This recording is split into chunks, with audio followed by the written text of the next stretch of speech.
Asia's push to lead in green and digital innovation faces fractured supply chains and geopolitical divides. Can ambition outpace division?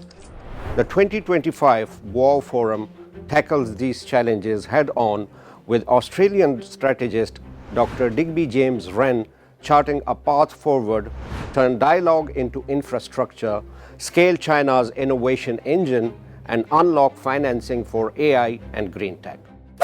With RCEP and ASEAN as anchors, he advocates unified markets, seamless data flows, and grassroots partnerships. But in a world of tariffs and fragmentation, can multilateralism still prevail? Boao's answer: trust-driven progress where talk becomes tomorrow. Next, Dr. Digby on bridging promises and progress.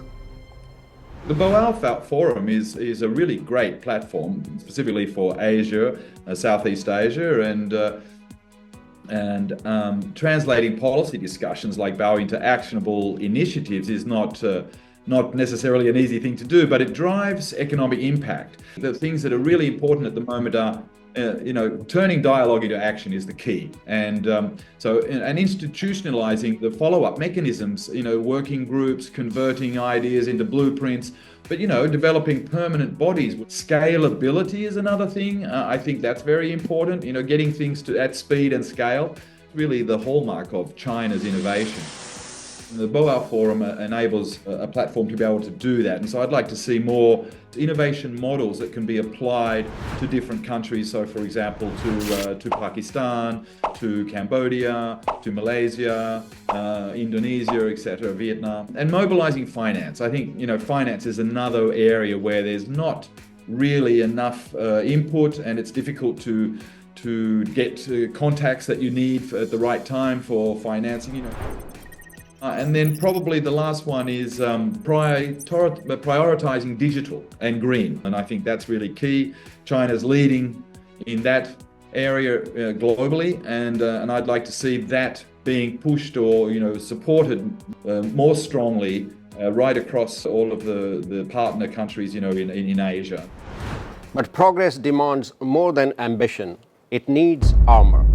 From Cambodia's logistic bottlenecks to Indonesia's rail breakthroughs, Asia's supply chains are rewriting resilience. Dr. Digby cuts to the core: strengthen access, unify systems, prioritize stability. Now he tackles the trillion-dollar question: how do we future-proof growth in a fragmented world?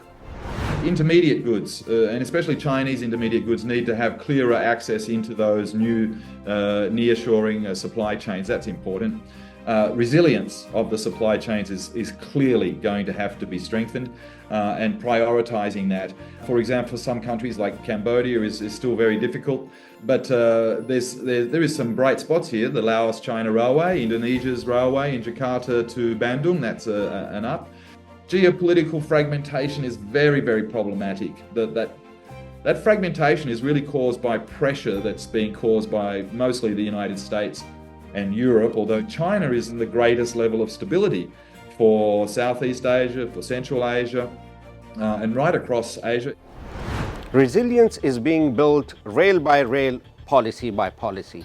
But as supply chains stabilize, a tougher test looms. Can Asia's economic alliances outpace geopolitical divides?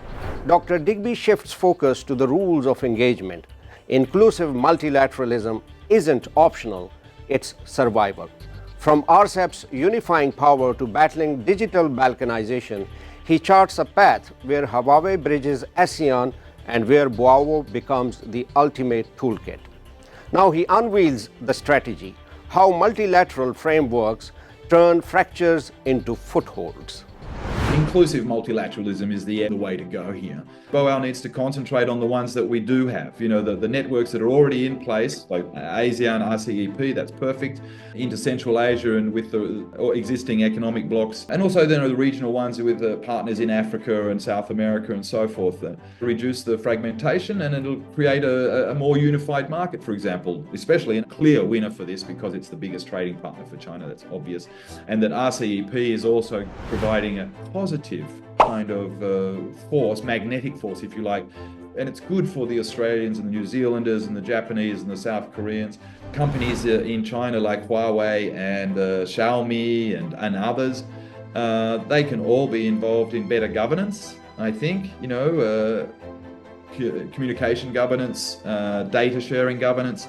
That needs to be looked at fairly close. We don't want a balkanization of all these ASEAN countries just because, they don't want to connect to their storage systems. We need a toolkit for that, I suppose. Boao would be a very good way to set up a toolkit for doing that. Asia's future hinges on three pillars: speed, scale, and solidarity. From the Laos-China railway to RCEP's game-changing sway, Dr. Digby's playbook is clear. Turn debate into bridges, turn friction into frameworks, turn divisions into drive. This isn't about trade spats, it's about rewriting the rules. From Huawei's digital leaps to grassroots grit, Boao is Asia's ultimate toolkit.